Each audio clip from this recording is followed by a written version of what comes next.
I was returning the silver trays to the pantry when Marco, the family driver, stopped me near the garage entrance. It was late afternoon, golden lights slanting through the service corridor, and I had my arms full of polished serving dishes from the luncheon. He shouldn't have even been there. Drivers usually stayed in the garage or the kitchen staff area.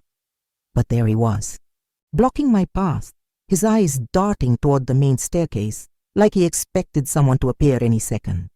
"Loretta," he said, his voice barely above a whisper. "Watch your back. I almost dropped the trays." "Excuse me?" He leaned in closer, and I could smell cigarette smoke and cologne. "You've seen something you shouldn't have. I don't know what, but I know she knows. And when Mrs. Hartwell knows something—" He didn't finish the sentence. He didn't have to. My stomach twisted. "Marco, what are you talking about?" But he was already backing away, hands up like he'd said too much. "Just be careful. Don't go anywhere alone with her. And for God's sake, don't ask questions." Then he disappeared through the service door, leaving me standing there with my heart hammering against my ribs and absolutely no idea what I'd done wrong. That was 4 hours ago. 4 hours ago. Before Mrs. Hartwell called me upstairs to the private study, the one room in the house staff were never, ever supposed to enter without explicit permission. 4 hours before she closed the door behind us, turned the lock with a soft click, and asked me a question that made my blood run cold. But I'm getting ahead of myself. Before I tell you how everything unraveled inside that house, tell me in the comments where you're watching from. I love seeing how far Loretta's stories travel. And don't forget to subscribe so you don't miss what happens next. Because what I found in that locked study, what Mrs. Hartwell was really hiding behind those perfect smiles and charity galas, it changed everything I thought I knew about the people I worked for. My name is Loretta, and I've been cleaning houses for 23 years. I've worked for tech millionaires, old money families, celebrities you'd recognize from the news. I've seen affairs, addiction, financial collapse. I've learned to keep my head down, my mouth shut, and my observations to myself. But this story, this one I need to tell, because sometimes the warning comes too late, and sometimes, by the time you realize what you've seen, you're already in too deep to walk away. Let me back up and tell you how I ended up at the Hartwell estate in the first place. 6 months earlier, I'd lost my position with the Morrison family after 15 years. Not because I'd done anything wrong. Mr. Morrison passed away, and his children sold the house within a month. No pension, no severance, just a handshake and a reference letter. At 51 years old with rent due and my daughter's college loans in my name, I couldn't afford to be picky. The Hartwell job came through an agency. High-profile family, the coordinator told me. Very private. They need someone experienced, discreet, and available to live in Monday through Friday. Live-in meant I could save on gas and groceries. It meant steady income. It meant I could keep helping my daughter, Maya, finish her nursing degree without her having to drop out and come home. So I said yes before I even asked about the family. The Hartwells lived in Belmont Heights, in one of those sprawling estates you only see in magazines. 8 bedrooms, indoor pool, a garage that held 5 cars. Mr. Richard Hartwell was some kind of investment banker, the kind who wore suits that cost more than my monthly salary and was never home before 9 p.m. Mrs. Cynthia Hartwell ran a successful interior design firm, though from what I could tell, she spent most of her time at charity events and ladies' luncheons. They had one daughter, Isabel. 16 years old, private school, more interested in her phone than anything else. Sweet enough when she acknowledged I existed, which wasn't often. And then there was Marco, the driver. Late 30s, quiet, always punctual. He'd been with the family for 3 years. Longer than most of the staff from what I'd heard. The Hartwells had a reputation for high turnover. The cook had been there only 8 months. The gardening service rotated every season. Even the previous housekeeper had only lasted a year. I asked Marco about it once, during my 2nd week, when he was waiting in the kitchen for Mrs. Hartwell to finish getting ready for some event. "People don't usually stay long here?" I asked, pouring myself coffee. He looked at me over his newspaper, his expression careful. Mrs. Hartwell has high standards. I've worked for demanding people before. I'm sure you have. He folded the paper, stood, and added quietly, "Just don't take anything personally, and don't go looking for explanations when things don't add up. It's easier that way." At the time, I thought he was just talking about Mrs. Hartwell's moods, the way she'd criticize the way I'd folded the towels one day, and then not speak to me at all the next. Rich people were like that sometimes, temperamental, particular. I didn't realize he was trying to warn me. The job itself was straightforward. I had my routine: wake at 6, prepare breakfast for whoever was home, clean the main living areas, do laundry, manage the household inventory, prepare the guest rooms when needed. Mrs. Hartwell hosted frequently: small dinner parties, book clubs, fundraiser planning committees. I'd serve, clean up, stay invisible. I was good at being invisible. 23 years of domestic work teaches you how to move through a room without being noticed, how to listen without appearing to hear, how to see everything while looking at nothing. That skill is probably what got me into trouble, because 3 weeks into the job, I started noticing things that didn't quite make sense. Small things, at first. Mrs. Hartwell would receive phone calls and immediately leave the room, even when she was alone, except for me. She kept her home office locked at all times, unusual, since Mr. Hartwell had his own study and Isabel had no interest in her mother's work.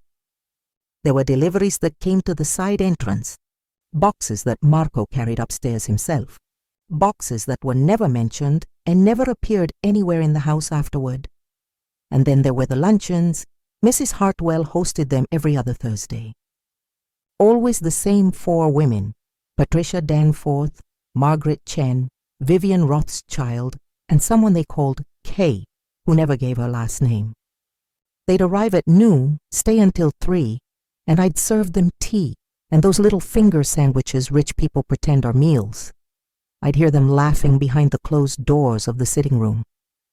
Sometimes their voices would drop to whispers. Once I heard Mrs. Hartwell say something that made them all go silent. If anyone found out, we'd all be finished. At the time, I assumed she meant some society scandal, an affair maybe, or financial trouble, rich people problems. I didn't think much of it. Not until the Thursday I found the silver locket in the sitting room hidden behind the couch cushion. It was delicate, expensive looking, with an engraved V on the front. I set it aside to return it to Mrs. Hartwell. But when I showed it to her that evening, her face went completely white. "Where did you find this?" she asked, her voice sharp, in the sitting room. "Behind the... Did you open it?" "No, ma'am. I just..." She snatched it from my hand. "Don't touch anything that isn't yours, Loretta. Do you understand me?" It was the first time she'd ever snapped at me like that. The first time I'd seen something like fear in her eyes.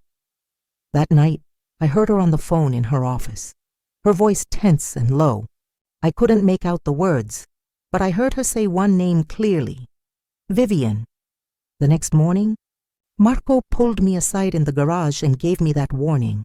And now, 4 hours later, I was standing outside Mrs. Hartwell's private study, my hand on the doorknob, wondering if I should just turn around and walk away. But I couldn't, because she'd texted me 20 minutes ago, "Come to my study, now, we need to talk." I knocked twice, soft and professional, the way I'd been trained. "Come in." Her voice was controlled, but there was something underneath it, something tight. I turned the handle and stepped inside. I'd never been in Mrs. Hartwell's private study before. It was smaller than I expected, more intimate. Dark wood paneling, floor-to-ceiling bookshelves, a mahogany desk positioned in front of tall windows that overlooked the garden. Everything was immaculate, of course. Not a paper out of place. Mrs. Hartwell stood behind the desk, still wearing the cream silk blouse and tailored pants she'd worn to her morning meeting. Her blonde hair was pulled back in that effortless way that probably took 30 minutes to achieve. She looked every inch the successful, polished woman she was, except for her hands. Her hands were clasped together so tightly her knuckles had gone white. "Close the door, please," she said. I did. The click of the lock seemed louder than it should have been. "Sit." She gestured to one of the leather chairs across from her desk. I sat, folding my hands in my lap. keeping my face neutral. This was a skill I'd perfected over decades. The ability to become a blank slate, to show nothing, to be whatever the employer needed me to be in that moment. Mrs. Hartwell didn't sit. She stayed standing, which meant I had to look up at her. A power move. I recognized it. "Loretta," she began, her voice measured. "You've been with us for 6 months now." "Yes, ma'am. And in that time, you've proven to be observant." The word hung in the air between us like a threat. "I do my best to pay attention to details," I said carefully. "It helps me do my job better." "I'm sure it does." She moved to the window, her back to me now, looking out at the garden where the afternoon sun cast long shadows across the perfectly manicured lawn. "Tell me, Loretta, what do you think you saw last Thursday?" My heart stuttered. Last Thursday. The luncheon. The one where I'd found the locket. "I'm not sure what you mean, ma'am." She turned to face me, and her expression had changed. The polished veneer had cracked just slightly, and what I saw underneath was calculation. Cold, careful calculation. "When you cleared the sitting room, after my guests left, did you notice anything unusual?" I thought about lying, about saying no. I'd seen nothing, noticed nothing. I was just doing my job. But something told me that was the wrong answer, that she already knew something and lying would only make it worse. "I found the locket," I said quietly. "The one with the V on it. That's all. Did you open it?" "No, ma'am." "I told you that before." "Yes, you did."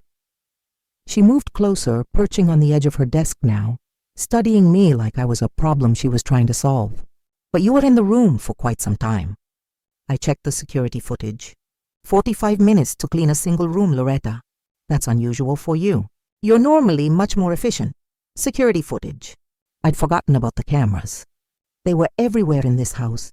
Discreet, easy to overlook, but always watching. "I was being thorough," I said. "You were having guests. I wanted everything perfect, thorough." She smiled, but it didn't reach her eyes. "And during all that thoroughness, did you happen to notice anything else? Papers, perhaps? A folder that might have been left on the side table?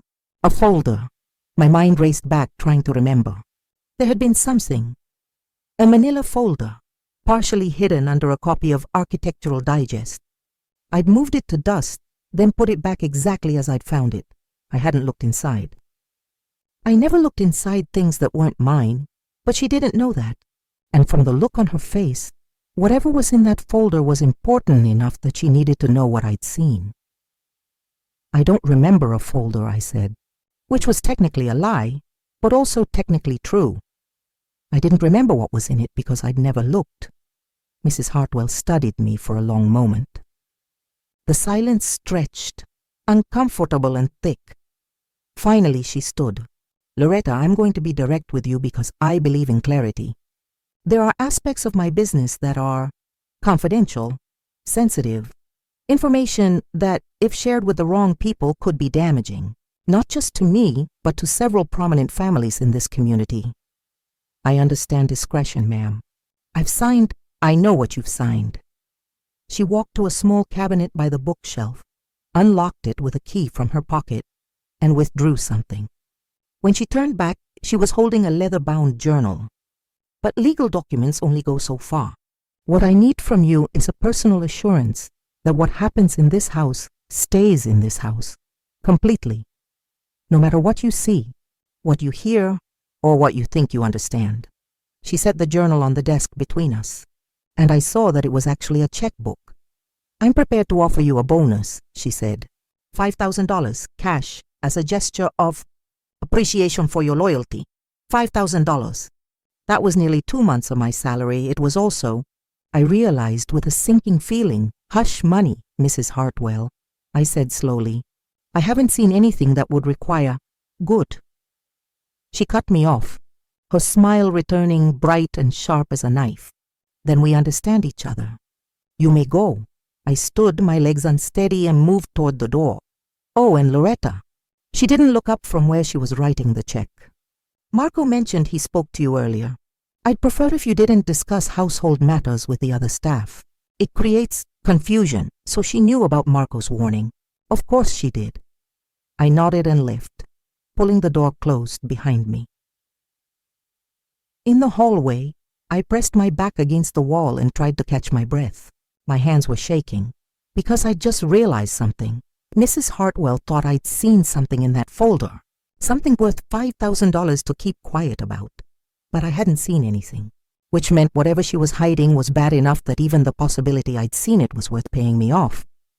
And if Marco was warning me to watch my back, if Mrs. Hartwell was this worried, what the hell had I walked into? I didn't cash the check right away. Instead, I folded it carefully and tucked it into the pocket of my uniform, where it felt like it was burning a hole through the fabric. $5,000, money I desperately needed, money I couldn't afford to turn down, but money that came with strings attached, invisible ones, the kind that tightened around your throat before you even realized they were there. For the next 3 days, I moved through the Hartwell house like I was seeing it for the first time. The grandeur I'd grown accustomed to suddenly felt different. The marble floors in the entryway, the crystal chandelier that cost more than my car, the fresh flowers delivered every Monday morning. It all looked the same, but it felt wrong somehow. Like a stage set, beautiful and perfect and completely hollow. Mr. Hartwell came home late every night, usually after 10. I'd hear his car in the driveway, the beep of the alarm system being disarmed, his footsteps on the stairs. He'd go straight to the master bedroom, sometimes stopping in his study for an hour first. He and Mrs. Hartwell barely spoke. When they did, it was functional, transactional. Did you confirm the reservation? The contractor called about the pool house. Isabel needs new equipment for lacrosse. No warmth, no intimacy. Just two people sharing a very expensive house. Isabel was a ghost. She left for school at 7:30, came home at 4, went straight to her room. She'd emerge for dinner when her parents were both home, which was rare, and then disappear again. I'd hear her music through the walls sometimes. Sad indie songs about loneliness and not belonging. I knocked on her door to return some laundry, and she actually looked up from her phone, surprised to see me. "Oh, thanks. Loretta, you're welcome, sweetheart." She hesitated, like she wanted to say something else. Then her phone buzzed, and the moment passed. She looked back down at the screen, and I was dismissed. The loneliness in this house was thick enough to choke on, but it was the hidden geography of the place that started to obsess me. The locked doors, the rooms I was told to clean and the ones I wasn't, Mrs. Hartwell's study, obviously, but also the pool house, which Marco had a key to but I didn't. The wine cellar, which Mr. Hartwell accessed through a keypad I didn't have the code for, and the attic storage, which I'd been explicitly told was off limits. Nothing up there but old furniture. In 23 years of housekeeping, I'd learned that the rooms you weren't allowed to enter were always the rooms with secrets. I started paying closer attention to the rhythms of the house. The patterns. Mrs. Hartwell's luncheons happened every other Thursday, like clockwork. The same 4 women, the same closed doors, the same hushed conversations I couldn't quite hear. But there was another pattern I hadn't noticed before. Every Monday night, around 8 p.m., a Blacktown car would pull up to the side entrance. Not the front, where guests normally arrived. The side, near the service entrance. A woman would get out. Always different women, I realized. Always well-dressed, always carrying a leather portfolio. They'd stay for exactly 1 hour. Marco would let them in and let them out. Mrs. Hartwell would meet them in her study, and the next morning, there would be a wire transfer notification on the printer in Mr. Hartwell's study, which I was supposed to file away. Large amounts, $15,000, $22,000, once $38,000. I'd been filing these for months without thinking about them. Mrs. Hartwell ran an interior design business.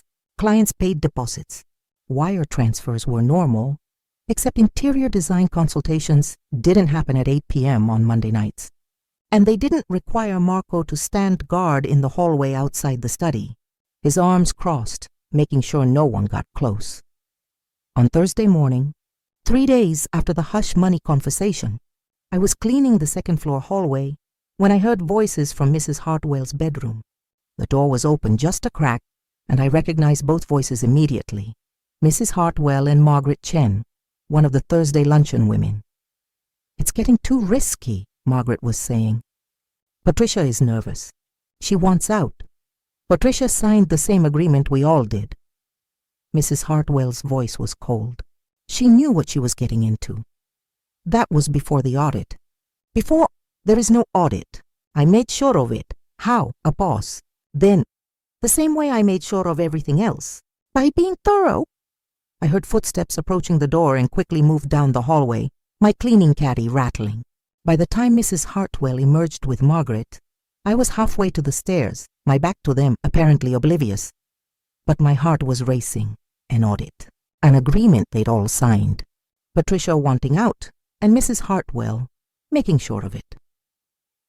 That evening, Marco found me in the kitchen.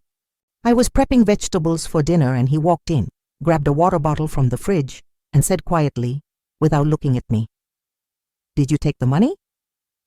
I didn't answer right away. I kept chopping carrots, the knife hitting the cutting board in a steady rhythm. "Yes," I said finally. "Good." He twisted the cap off the bottle. "Then forget whatever you think you saw.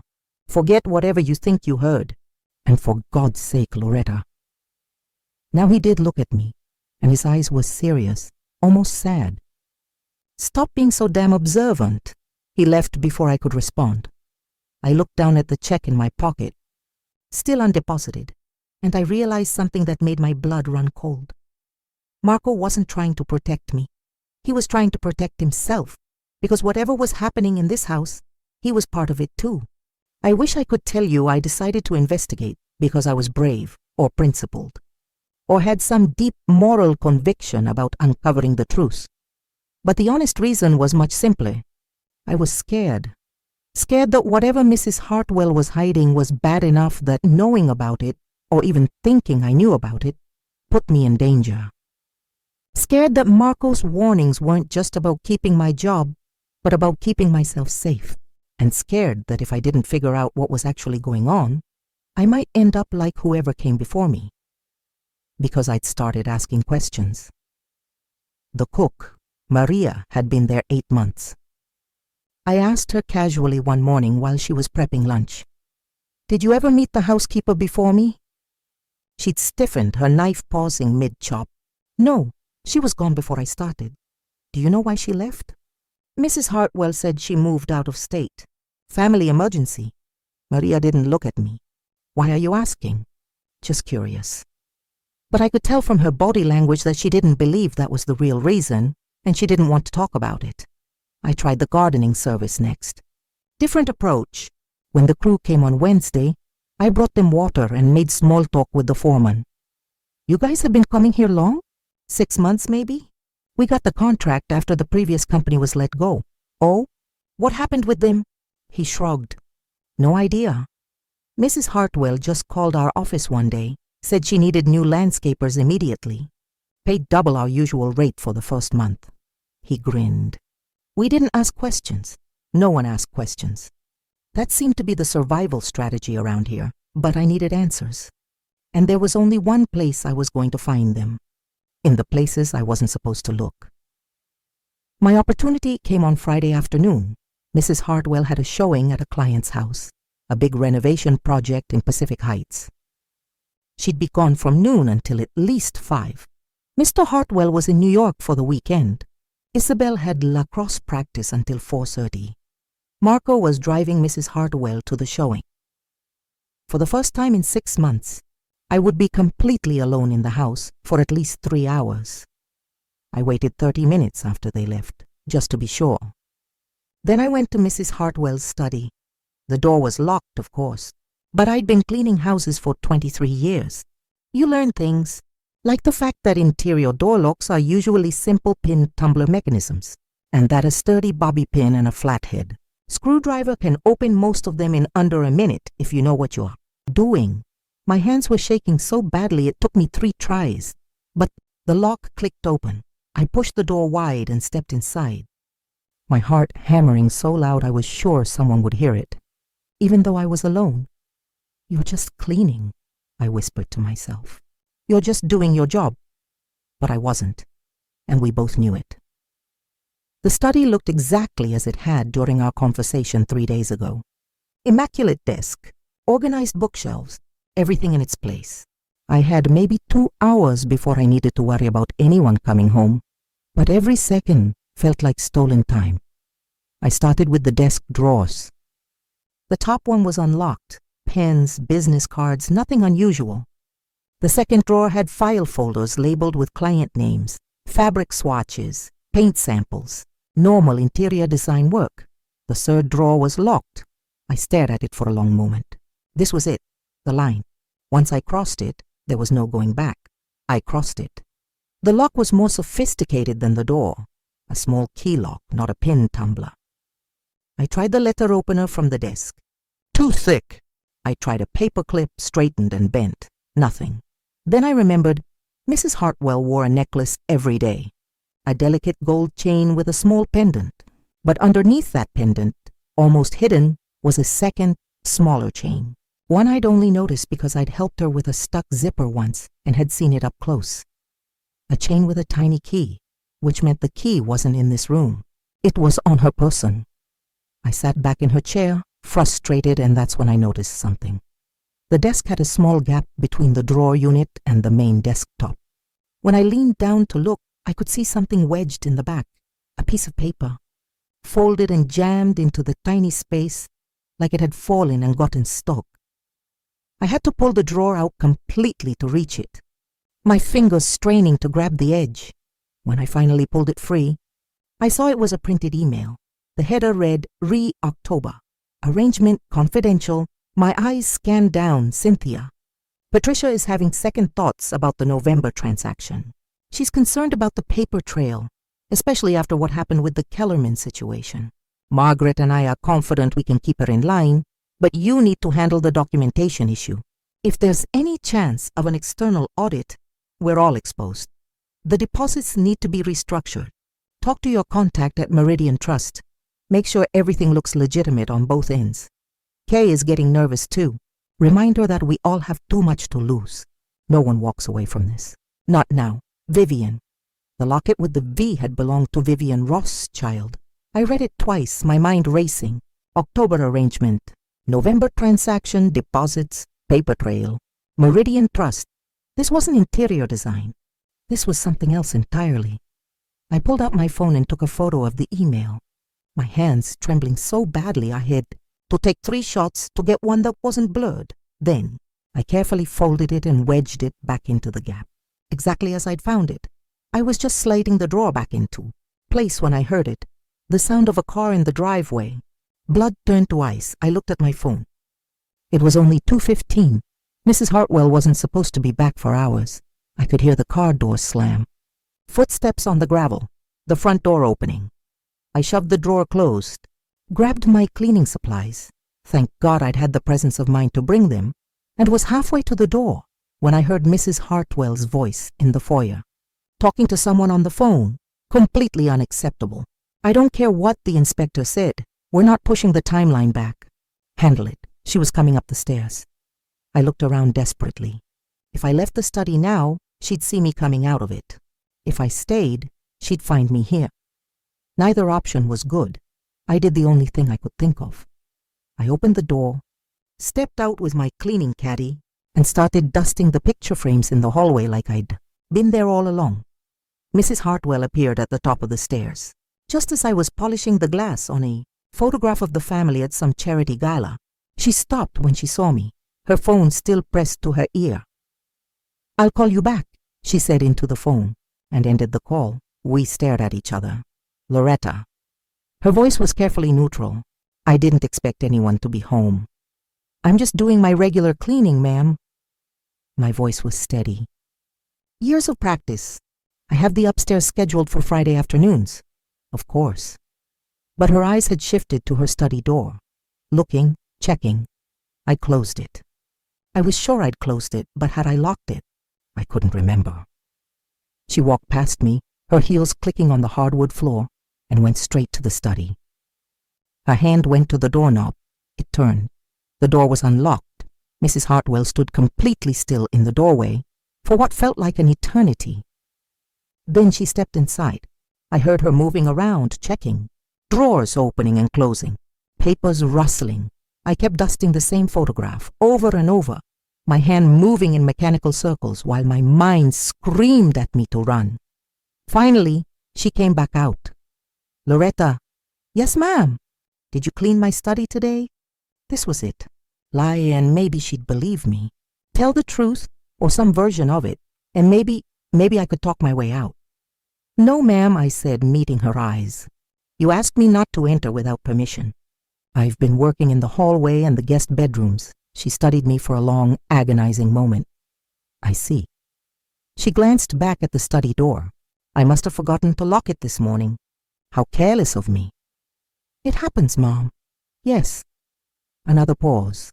"It does." She walked away toward her bedroom, and I heard the door close. I waited 5 minutes, finished the hallway in record time, and went downstairs to the kitchen, where I promptly bent over the sink and dry heaved. I'd gotten away with it, barely, but now I had evidence. Real evidence, and evidence meant I had to decide what to do with it. That night, after everyone had gone to bed, I sat in my small room off the kitchen and stared at the photo on my phone, the email from Vivian to Mrs. Hartwell. Words that seemed innocuous on the surface, but felt wrong in ways I couldn't fully articulate. Deposits need to be restructured. Make sure everything looks legitimate on both ends. I opened my laptop, a refurbished Dell I'd bought 3 years ago, and typed Meridian Trust into Google. Meridian Trust Bank, Private Wealth Management. Headquarters in the Cayman Islands with offices in San Francisco, New York, and London. Specialized in discrete financial solutions for high net worth individuals. I clicked through to their website. Sleek design, photos of yachts and handshakes, language that was deliberately vague, asset protection strategies, international portfolio diversification, confidential consultation services. Then I found a news article from 8 months. Federal investigation into Meridian Trust dropped. After insufficient evidence, I read the whole thing twice. The bank had been under investigation for potential money laundering and tax evasion schemes.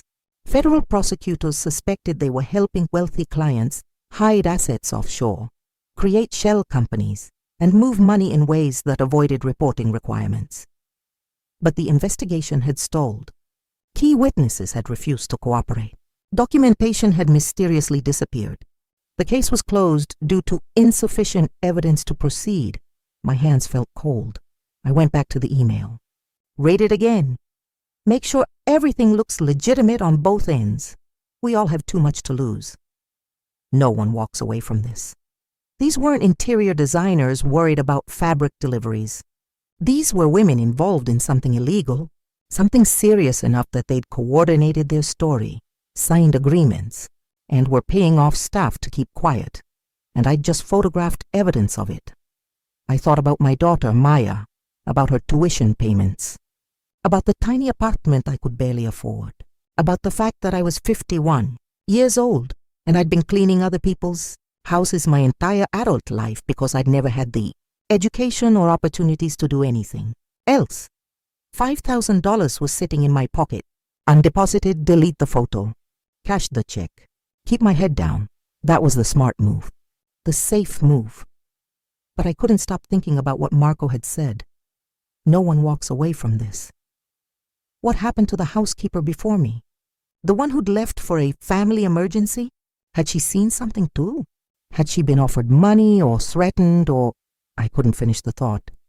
I needed to know more. I needed proof. That was more than just one email that could be explained. Away. The next morning was Saturday. Mrs. Hartwell had a tennis match at the club. Mr. Hartwell was still in New York. Isabel was at a friend's house. Marco drove Mrs. Hartwell to the tennis courts at 9 a.m., which meant the pool house, the one place I'd never been allowed to.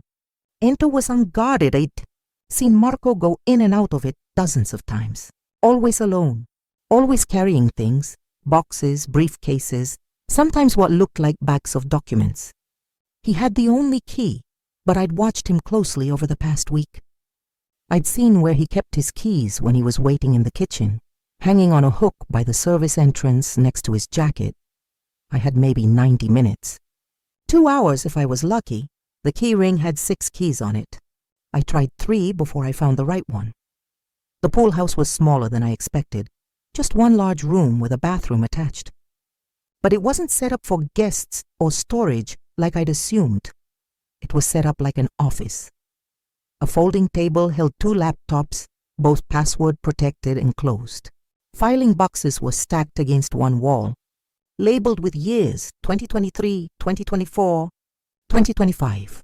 A small safe sat in the corner, industrial grade, the kind you'd need a professional to crack, and on the table, left out like someone had been working recently and stepped away, a leather portfolio, open to a spreadsheet. I pulled out my phone and started taking photos.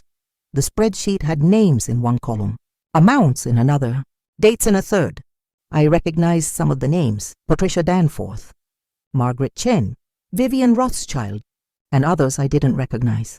The amounts were staggering, hundreds of thousands of dollars, sometimes millions.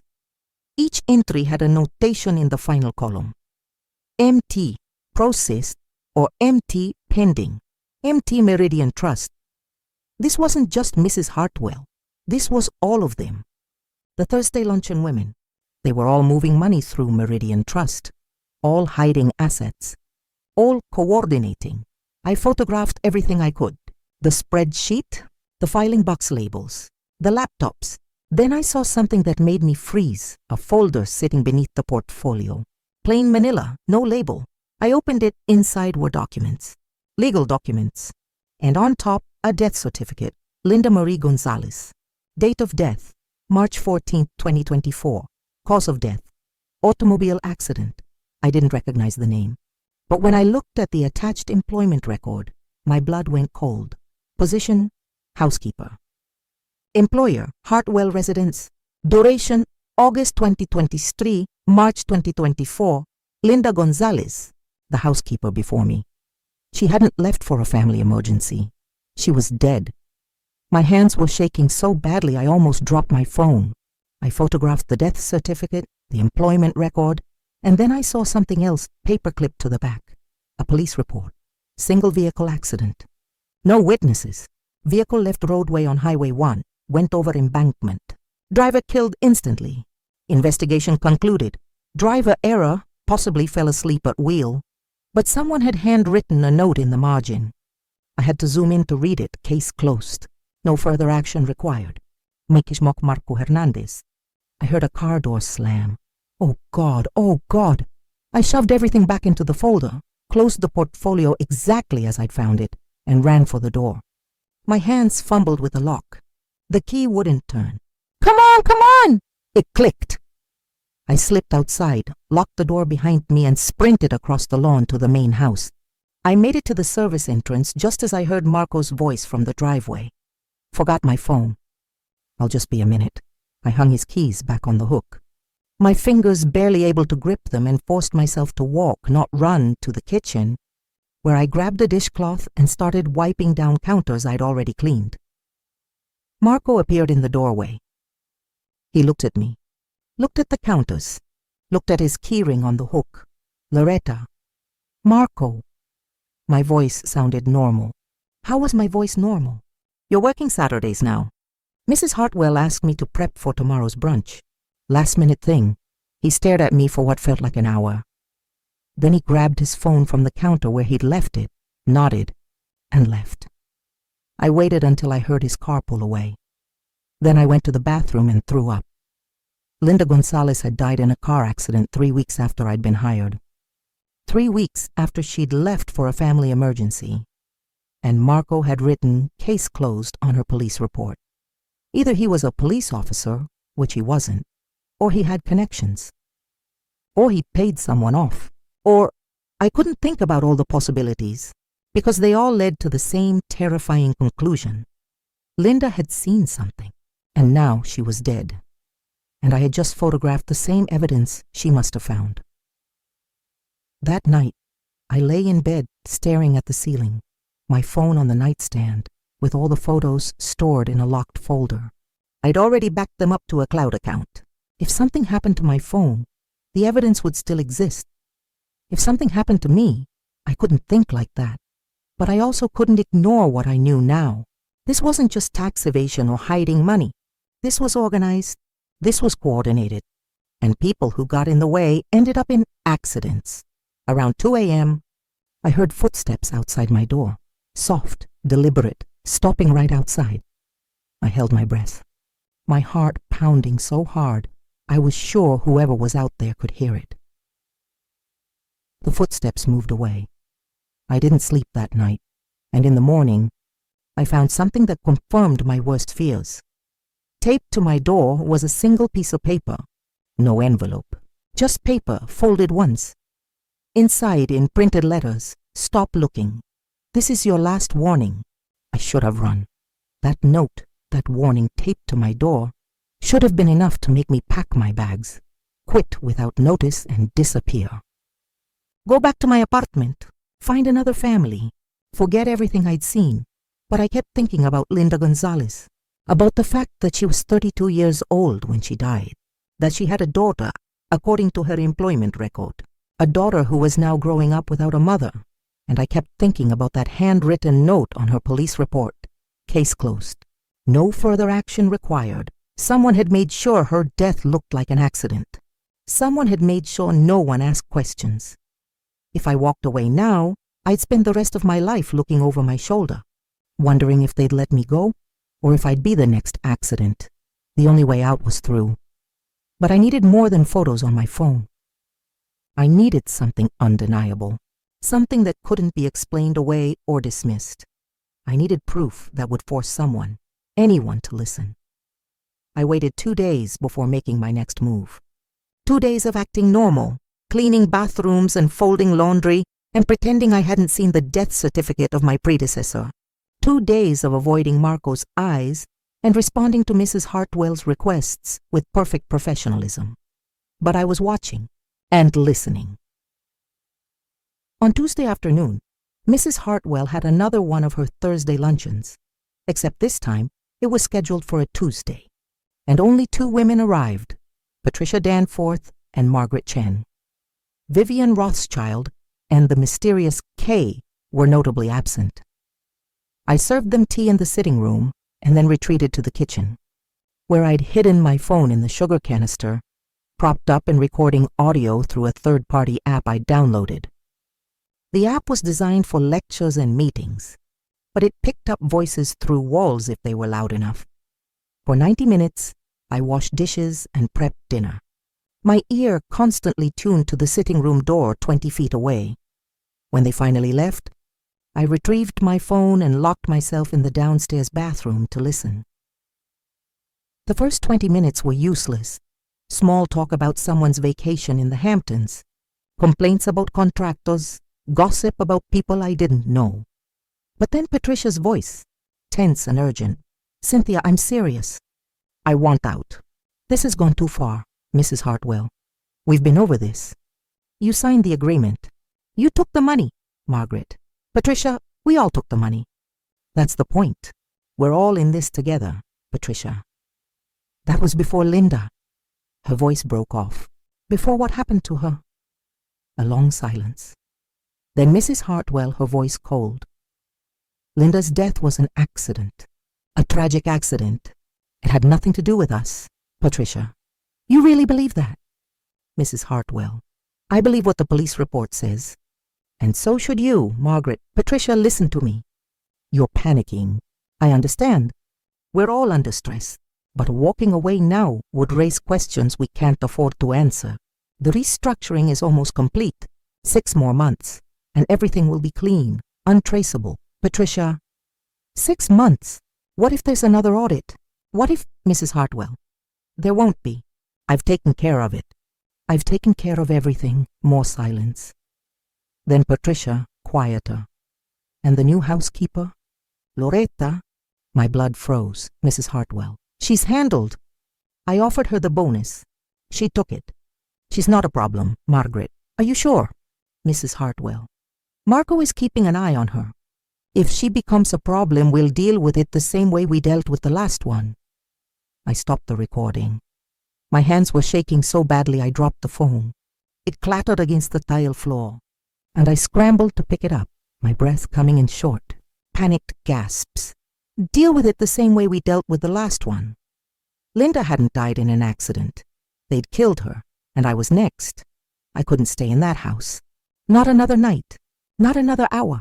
But I also couldn't just run, because if I ran, they'd know I'd heard something, and they'd find me. Marco had my address, my social security number, my daughter's information from my employment paperwork. I needed insurance. I needed something so damaging that if anything happened to me, it would automatically come to light. I needed the original documents. That night, I waited until everyone was asleep. Then I crept back to the pool house.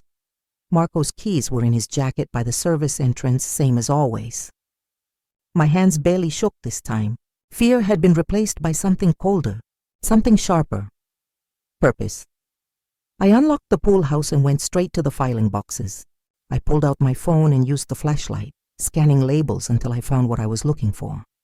MT, Client Records, 2024. Inside were folders, dozens of them, each one with a name, a summary of transactions, copies of wire transfer receipts, and documentation of shell companies set up through Meridian Trust, Patricia Danforth. $2.3 million moved to an offshore account in the Caymans. Margaret Chen. $1.8 million transferred through a shell company called Pacific Holdings, LLC. Vivian Rothschild. $4.1 million restructured through multiple accounts. And Mrs. Hartwell herself. $5.7 million, all of it carefully documented. All of it clearly illegal. But it was the last folder in the box that made my heart stop. Linda Gonzalez, Settlement. Inside was a single document. A settlement agreement dated March 10, 2024, 4 days before Linda died. The agreement stated that Linda Gonzalez had agreed to sign a non-disclosure agreement in exchange for $50,000 cash, paid immediately. She agreed never to speak about what she'd witnessed in the Hartwell household, never to contact authorities, never to discuss the financial arrangements of any member of the Thursday group. At the bottom, Linda's signature, shaky, uncertain, and a witness signature, Marco Hernandez. 4 days later, she was dead. I photographed every page, every transaction, every name, every dollar amount. Then I found something that made everything click into place. A voice recorder, small, digital, sitting in a plastic bag labeled Evidence, Do Not Dispose. I turned it on. Mrs. Hartwell's voice. Don't care what it takes. She knows too much. If she talks, we're all going to prison. Vivian's voice. So what are you suggesting? Mrs. Hartwell. I'm suggesting we can't afford any loose ends. Marco has contacts. People who can make things look like accidents. Vivian. Cynthia, we're talking about Mrs. Hartwell. I know exactly what we're talking about. And I know that we're all facing 20 years if this comes out. So you tell me, Vivian, what would you rather risk? Your conscience or your freedom? A long pause, then Vivian. How much? Mrs. Hartwell. 50,000. Half up front, half after it's done. The recording ended. I stood there in the dark pool house, holding a voice recorder that contained a confession to murder. They'd planned it, paid for it, and Marco had carried it out, and now they were planning to do the same thing to me. I left the pool house at 3 a.m., locked it carefully behind me, and returned Marco's keys to their hook. Then I went to my room and started packing, not to run. I was done running. I packed for what came next, because in 4 days, Mrs. Hartwell was hosting her annual charity gala at the house. 200 guests, politicians, business leaders, society reporters, the kind of event that would be photographed and documented and impossible to sweep under the rug, and I was going to be there. Not as the invisible housekeeper in the background, as the woman who was going to burn their perfect world to the ground. But first, I needed to make sure that even if they killed me, the evidence would survive. I sent everything, every photo, every recording, every document to 3 email addresses, my daughter Maya, my sister in Ohio, and a lawyer I'd found through an online legal aid service. I included a note. If anything happens to me, if I'm in an accident, if I disappear, if I die under suspicious circumstances, please send these files to the FBI, the IRS, and every news outlet you can find. My name is Loretta Price, and I work for the Hartwell family in Belmont Heights. They killed the housekeeper before me, and they're planning to kill me next. I hit send. Then I looked at the calendar on my phone. 4 days until the gala. 4 days to make sure I lived long enough to expose them. The 4 days before the gala were the longest of my life. Every morning, I woke up wondering if this would be the day they made their move. Every time Marco looked at me, I wondered if he could see the truth written on my face. Every time Mrs. Hartwell called my name, my heart would stop for a split second before I remembered to breathe. But I played my part perfectly. I was the obedient housekeeper, efficient, invisible, no questions. No problems. I cleaned the house from top to bottom for the gala. I coordinated with the catering company. I arranged flowers. I polished silver. I did everything Mrs. Hartwell asked, exactly the way she asked it, and I watched them. Mrs. Hartwell was tense. I could see it in the tight line of her shoulders, the way she snapped at Mr. Hartwell over minor things, the number of phone calls she took behind closed doors. Something had her on edge. Marco was worse. He barely spoke to me anymore. When he did, his words were clipped, functional. But I caught him watching me when he thought I wasn't looking, calculating, assessing. He knew something was wrong. He just didn't know what. On Wednesday, 2 days before the gala, I caught a break. Mrs. Hartwell and Marco were both gone. She was at a final dress fitting for the gala. He was with her driving. I was alone with just Isabel in the house, and she was locked in her room with headphones on, oblivious to everything. I went back to the pool house one last time. I knew exactly what I needed. The voice recorder with the murder confession. The original, not just the recording I'd made of it, but the physical device itself. Because anyone could claim an audio file was fake, manipulated, taken out of context. But an original recorder with metadata and timestamps found in Marco's possession, that was evidence. I grabbed it from the plastic bag, wiped it clean with my shirt, and slipped it into a Ziploc bag I'd brought with me. Then I placed it in my purse, a small crossbody bag I'd carry at the gala. The kind of bag that looked innocuous but had a hidden inner pocket where I could keep it secure. I also took one more thing. A copy of Linda Gonzalez's settlement agreement, the one with Marco's signature as witness. I folded it carefully and put it with the recorder. Physical evidence. Undeniable. Devastating. When I locked the pool house for the last time, I felt something shift inside me. This was really happening. In 2 days, I was going to walk into a room full of San Francisco's elite and destroy the lives of the women who'd tried to destroy mine. Thursday evening, Mrs. Hartwell called a staff meeting in the kitchen. It was just me, Marco, and Maria the cook. Mrs. Hartwell stood at the head of the table, her hands folded in front of her, looking every inch the composed hostess. "Tomorrow is extremely important," she began. "We have over 200 guests attending. Several journalists, city council members. This event reflects not just on me, but on this household. I expect absolute professionalism from everyone." She looked directly at me. "Loretta, you'll be helping Maria with service during the cocktail hour and dinner. I want you to stay in the kitchen otherwise. Out of sight. Understood? Out of sight. Of course. Yes, ma'am? Marco, you'll be managing the valet service and security.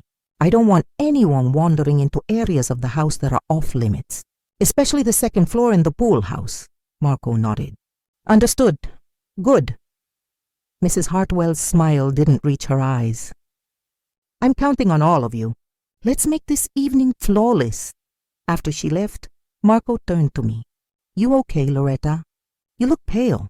"Just tired," I said. "It's been a long week."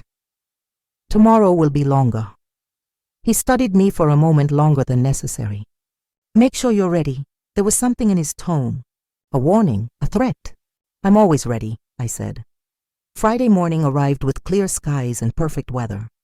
The kind of day that felt designed for garden parties and champagne. The catering crew arrived at 10 a.m., florists at 11, the bar service at noon. By 2 p.m. the house was transformed. White tents on the lawn, string lights wrapped around trees, a portable dance floor installed near the pool. Mrs. Hartwell spent the afternoon getting ready. Hair, makeup, dress. She came downstairs at 5:30 looking like something out of a magazine. Emerald green gown, diamond necklace, hair swept into an elegant updo. Mr. Hartwell was in a tuxedo, uncomfortable and stiff. Isabel wore a black cocktail dress and looked miserable. The guests started arriving at 6. I watched from the kitchen window as luxury cars filled the circular driveway. Women in designer gowns, men in expensive suits, the kind of people who never noticed the staff serving their drinks or clearing their plates. At 6:30, I saw Patricia Danforth arrive with her husband.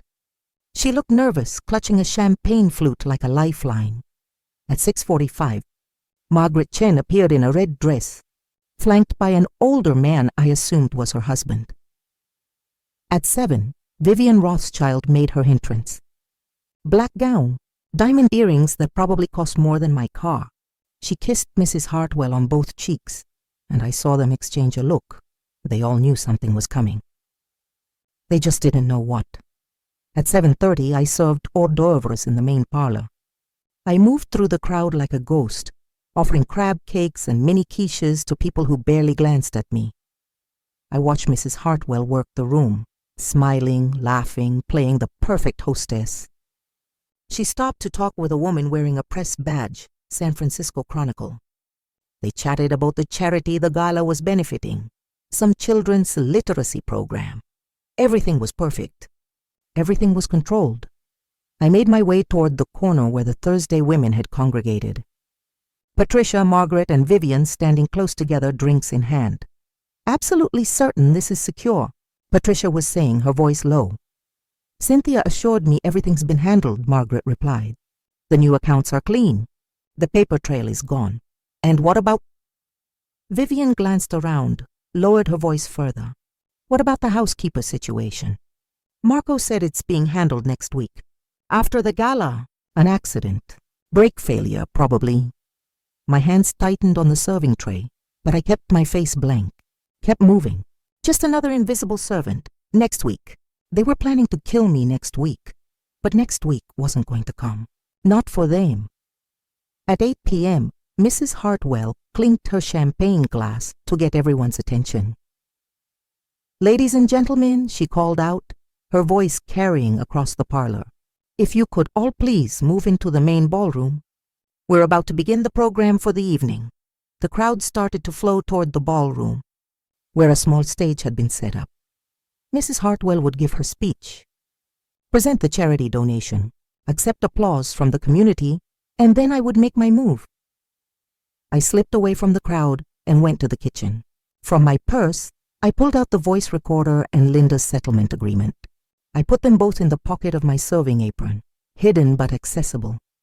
My phone was in my other pocket, recording audio as backup. This was it. Maria looked at me from across the kitchen. You okay, Loretta? You look like you're going to be sick. I'm fine, I said. Just nervous. Big crowd, you'll be fine. Just smile and stay invisible. Stay invisible. I'd been invisible my whole life. Not tonight. Tonight, everyone was going to see me. I took a deep breath, straightened my shoulders, and walked back toward the ballroom. Mrs. Hartwell was already on stage, speaking into a microphone about literacy and opportunity and giving back to the community. The crowd watched, rapt. Cameras flashed. I positioned myself near the side of the stage, waiting, and when she finished her speech and asked if anyone had questions, I stepped forward into the light. I do, I said. 200 heads turned toward me. Mrs. Hartwell's smile froze on her face. I have a question about the charity you're supporting tonight, about where the money is really going. The silence that followed my question was absolute. 200 people stood frozen, champagne glasses suspended halfway to lips, conversations cut off mid-sentence. Every eye in the room turned to me, the housekeeper in the plain black uniform, standing at the edge of the stage with my hands clasped in front of me. Mrs. Hartwell recovered first. Her smile returned, professional and dismissive. "I'm sorry, Loretta," she said, her voice carrying that particular tone wealthy people use when they're being patient with the help. "This isn't the appropriate time or place. If you have concerns about your employment, we can discuss them privately on Monday." "This isn't about my employment, Mrs. Hartwell." I stepped closer to the stage. My voice was steady. 23 years of being talked over, talked down to, made invisible, all of that had prepared me for this moment. "This is about fraud, money laundering, and murder!" A collective gasp rippled through the crowd. Mrs. Hartwell's face went white. "Loretta, you need to stop talking. Right now." But I saw Marco moving through the crowd toward me, his face dark, and I knew I had seconds before he reached me. I had to do this now. "Linda Gonzalez," I said, louder now, projecting so everyone could hear. "She was the housekeeper before me. She died 7 months ago in what was called a car accident. But it wasn't an accident."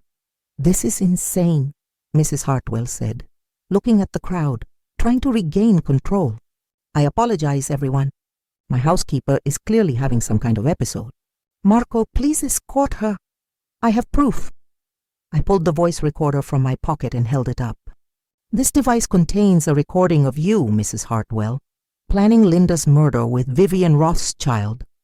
Would you like me to play it for everyone here?" The room erupted. People started talking all at once. The reporter from the San Francisco Chronicle had pulled out her phone and was recording. Mr. Hartwell pushed through the crowd toward the stage, his face confused and angry. "Cynthia, what the hell is she talking about?" Mrs. Hartwell's composure finally cracked. "She's lying. She's unstable. Marco, for God's sake." But Marco had stopped moving. He stood 15 feet away from me, his eyes on the recorder in my hand. He knew what was on it. He knew exactly what was on it. "Play it," someone in the crowd called out. "If you have proof, play it." I pressed the button. Mrs. Hartwell's voice filled the ballroom, crisp and clear through the recorder's speaker. "Don't care what it takes. She knows too much. If she talks, we're all going to prison." Vivian's voice. "So what are you suggesting?" Mrs. Hartwell. "I'm suggesting we can't afford any loose ends. Marco has contacts, people who can make things look like accidents." I let it play through. Let them hear Vivian ask, "How much?" Let them hear Mrs. Hartwell negotiate the price of murder like she was hiring a contractor. When it ended, the silence was even more complete than before. Patricia Danforth had her hand over her mouth, tears streaming down her face. Margaret Chen looked like she might faint. Vivian Rothschild was backing toward the door, but several guests had moved to block it, their faces shocked and angry. Mr. Hartwell stood frozen, staring at his wife. "Cynthia, what did you do?" "It's fake," Mrs. Hartwell said desperately. "That recording is fake. She doctored it somehow. It's not fake," I said. "And that's not all I have." I pulled out the settlement agreement, unfolded it, held it up. "This is the document Linda Gonzalez signed 4 days before she died. $50,000 in exchange for her silence about the money laundering operation you've been running through Meridian Trust Bank." I turned to face the crowd, to face the cameras that were now pointed at me. Mrs. Hartwell, along with Patricia Danforth, Margaret Chen, and Vivian Rothschild, have been moving millions of dollars through offshore accounts for the past 3 years. They've been hiding assets, avoiding taxes, and using shell companies to launder money. Linda discovered this, so they paid her to stay quiet. And when they thought she might talk anyway, they had her killed. "This is slander," Vivian shouted from the back of the room. "You can't prove any of this." "I can, actually." I pulled out my phone. "I have photos of all your financial records, wire transfers, account numbers, shell company documentation. I have spreadsheets with every dollar you've moved and where it went. I sent copies to the FBI, the IRS, and 3 news outlets this morning. Whether I walk out of here tonight or not, the truth is already out there." Mrs. Hartwell lunged for me then. Actually lunged, her carefully composed mask completely shattered. "You stupid, stupid woman! Do you have any idea what you've done? Marco grabbed her before she could reach me, holding her back. But he wasn't looking at her. He was looking at me, and in his eyes I saw something I didn't expect. Relief. "It's over, Cynthia," he said quietly. "Let it go. Let it go?" She whirled on him. "You idiot, we're all going to prison. You, me, all of us." Because she couldn't mind her own business. "She minded her business just fine," Marco said. "We're going to prison because we killed someone." The crowd erupted again. Someone was calling 911. The reporter was still filming. Mr. Hartwell had his phone out, talking urgently to someone, his lawyer probably. Patricia Danforth sank into a chair, sobbing. "I knew this would happen. I knew it. I wanted out. I tried to get out." "Shut up, Patricia!" Margaret hissed, but her voice was shaking. 2 security guards, hired for the event, had moved to block the exits. No one was leaving until the police arrived. Mrs. Hartwell turned back to me, and the look on her face was pure hatred. "You'll never work in this city again. Never. I'll make sure of it. You think you've won? You've just destroyed your own life." "Maybe," I said, "but I'm still alive." Which is more than Linda Gonzalez can say. The sound of sirens cut through the night air. Mrs. Hartwell looked around the ballroom, at the guests who were staring at her with disgust and horror, at her husband, who had backed away from her like she was toxic, at her daughter who stood in the doorway with tears running down her face, at the cameras capturing every moment of her destruction, her perfect world, her perfect life, all of it crumbling in real time. When the police entered the ballroom 5 minutes later, Mrs. Hartwell was sitting on the edge of the stage, her head in her hands. The other 3 women were huddled together near the bar, silent and pale. Marco walked over to the lead officer. "I'll tell you everything," he said. "I have documentation, proof, all of it." The officer looked at him, then at me. "Who called this in?" "I did," I said. "My name is Loretta Price. I'm the housekeeper. And I have evidence of fraud, money laundering, and conspiracy to commit murder." They arrested all 5 of them that night. Mrs. Hartwell, Patricia, Margaret, and Vivian were handcuffed and led out through the crowd of guests who'd come for champagne and ended up witnessing the biggest scandal Belmont Heights had seen in decades. Marco went willingly. Before they put him in the police car, he looked back at me. "I'm sorry," he mouthed. I nodded. It didn't fix anything. It didn't bring Linda back. But it was something. The guests slowly dispersed, talking in hushed, excited tones. The reporter from the Chronicle stopped me on my way out. "Miss Price, can I get a statement?" "Linda Gonzalez deserved justice," I said. "That's all I have to say." The story broke before midnight. By the time I made it back to my tiny apartment, the one I'd kept paying rent on even while living at the Hartwell estate, just in case, the San Francisco Chronicle had already posted the video online. "Housekeeper exposes multi-million-dollar money laundering scheme at charity gala." Within hours, it had gone viral. By morning, it was everywhere. CNN, Fox News, MSNBC. The video of me standing in front of 200 shocked guests playing that recording had been viewed millions of times. My phone wouldn't stop ringing. Reporters, lawyers, people from my past I hadn't spoken to in years. I turned it off and sat in my dark living room shaking. I'd done it. I'd exposed them. I'd survived. So why did I feel so hollow? The legal fallout came swift and brutal.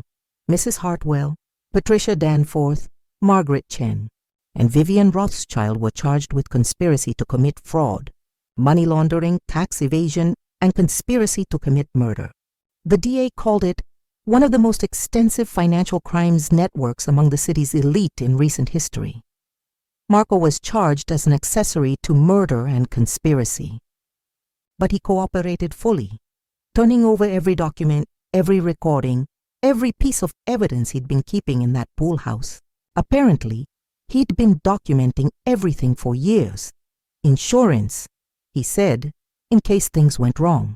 Things had definitely gone wrong. The investigation expanded quickly.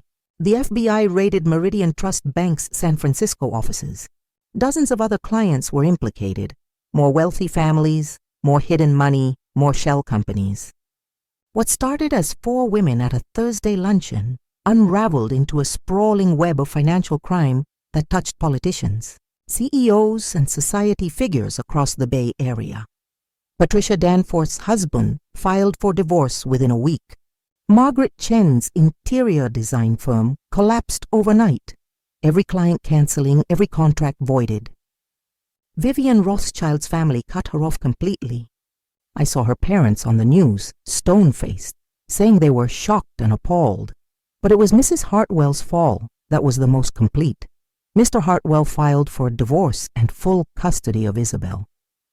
The house, that beautiful, terrible house, was seized as proceeds of crime. Her design firm was shut down. Her friends abandoned her. Every charity board she'd sat on removed her name from their websites like she'd never existed.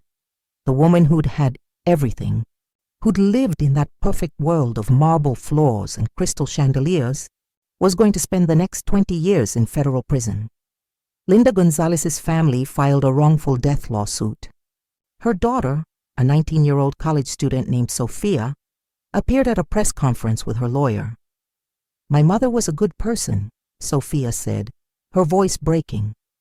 "She worked hard. She tried to do the right thing, and they killed her for it. I'm grateful to Miss Price for giving my mother a voice when she couldn't speak for herself anymore." I watched that press conference from my apartment, tears streaming down my face. Maya came home from college the weekend after it happened. She burst through my apartment door and wrapped her arms around me so tight I could barely breathe.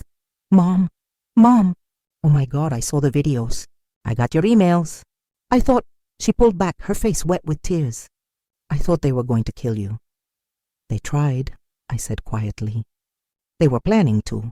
Next week, apparently. You could have died. You could have just walked away, and you could have—" "I couldn't walk away, baby. Not after I knew what they'd done to Linda. Not after I knew they'd do it to me, too, if I didn't stop them first." She hugged me again. "You're the bravest person I know." But I didn't feel brave. I felt tired, hollowed out, like I'd burned through every reserve of strength I had and was running on fumes. "How much trouble are you in?" Maya asked. "Legally, I mean. None, according to the lawyer the DA assigned to me. Everything I did, gathering evidence, recording conversations, it's all admissible. I was documenting crimes I witnessed. They can't touch me. And money? Can you work?" I laughed, but it was hollow. Mrs. Hartwell was right about one thing. I'll never work for a wealthy family in this city again. Who's going to hire the housekeeper who exposed her employers? Then you'll do something else. At 51. Doing what? Maya sat down next to me, took my hand. "I don't know, Mom, but you just took down some of the most powerful people in San Francisco. You stood in front of cameras and told the truth when everyone else was too scared. You think you can't figure out what comes next?" 3 weeks after the gala, I got a phone call from an attorney I didn't know. "Miss Price? My name is Jennifer Caldwell. I represent Sofia Gonzalez, Linda's daughter. The wrongful death settlement came through. It was substantial, $8 million. Sofia wanted me to call you," my breath caught. "Why?" "She's giving you 20%, $1.6 million. She said her mother would want you taken care of, that you risked everything to get her justice." I sat down hard on my couch. $1.6 million. More money than I'd ever dreamed of having. More money than I could process. "Miss Price? Are you still there?" "I'm here," I whispered. "Tell Sophia. Tell her thank you. Tell her I'm sorry I couldn't save her mother. But I'm glad I could give her the truth." "She knows," the attorney said gently. "She knows." The trial started 6 months later. I testified for 3 days, walking the jury through everything I'd found, everything I'd heard, everything I'd documented. Mrs. Hartwell stared at me from the defense table the entire time, her face a mask of cold fury. But I stared right back, because I wasn't afraid anymore. All 5 of them were convicted on every charge. Mrs. Hartwell got 25 years. The others got 15 to 20. Marco got 12, with a possibility of parole for his cooperation. The day the verdict came down, I went to Linda's grave for the first time. It was in a small cemetery south of the city. A simple headstone with her name and dates. I laid flowers down and stood there for a long time. "I'm sorry I didn't know you," I said quietly. "But I'm glad I could finish where you started. Rest easy, Linda. They can't hurt anyone else now." That was 2 years ago. I'm sitting in my own house now, a small 3-bedroom in Oakland that I bought with Sophia's gift. Nothing fancy, no marble floors or crystal chandeliers, but it's mine, every inch of it. Maya graduated nursing school last spring. No more loans, no more worrying about tuition. She works at Children's Hospital now and she's brilliant at it. On her graduation day, she told me I was her hero. I told her she had it backwards. I don't work as a housekeeper anymore. Turns out, when you become known as the woman who exposed a multi-million-dollar crime ring, people start listening to you in different ways. I do consulting now, helping wealthy families vet their staff, teaching housekeepers about their rights, speaking at conferences about workplace safety, and the importance of documentation. It's strange. I spent 23 years being invisible, and now people want to hear what I have to say. But I think about Linda Gonzalez every single day. I think about the fact that she was just trying to do her job, that she saw something wrong and tried to do the right thing, that she was 32 years old with a daughter who needed her, and she died because she knew too much. I think about how easily that could have been me, how easily it would have been me if I hadn't found that evidence, if I hadn't spoken up when I did. And I think about all the other people, the housekeepers, the drivers, the cooks, the nannies, who see things every day in the houses where they work. Things they're told to ignore, things they're paid to forget. How many of them stay silent because they need the job? Because they have rent to pay and kids to feed? Because they've learned that invisible people don't get to have opinions. I understand that silence. I lived it for decades. But I also learned something in that house, something that changed me forever. Silence protects the people who hurt us. It shields the powerful and buries the truth. And sometimes the most dangerous thing you can do, the most important thing you can do, is refuse to stay quiet. Sophia and I have lunch once a month now. She's studying criminal justice at Berkeley. She wants to be a prosecutor. Because of what you did, she told me last time we met. You showed me that one person speaking up can change everything. I don't know about changing everything, but I know that Mrs. Hartwell and her friends can't hurt anyone else. I know that Linda's death wasn't swept under the rug, forgotten, dismissed as just another accident. I know that justice isn't always swift or easy or clean, but sometimes, if you're brave enough or desperate enough, you can make it happen anyway. People ask me all the time if I regret it, if I wish I'd just kept my head down, taken the money, stayed invisible. The answer is no. Not because I'm particularly noble or heroic, but because I couldn't live with myself if I hadn't tried. I couldn't look at my daughter and tell her to stand up for what's right if I wasn't willing to do it myself, and I couldn't let Linda's death mean nothing, so I spoke up. And yes, it was terrifying. Yes, I thought I might die. Yes, there were moments I wanted to run and never look back, but I didn't. And that's what I want you to take from this story. You're stronger than you think you are. The things you see, the truths you carry, they matter. You matter, whether you're a housekeeper or a CEO, whether you're 18 or 80, whether you have power, or you've spent your whole life being told you don't. Your voice has value. Use it, even when it's hard, especially when it's hard, because silence never protects the vulnerable. It only protects the guilty. I still drive past the Hartwell estate sometimes. It sold at auction last year, bought by a tech executive who tore down half of it to build something modern and minimalist. The pool house is gone. The gardens are different.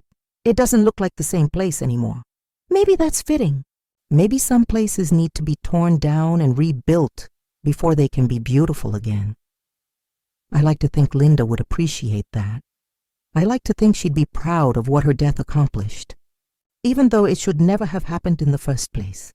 And I hope, wherever she is, she knows she wasn't forgotten, that someone saw, someone cared, someone fought for her, because that's what we owe each other, isn't it?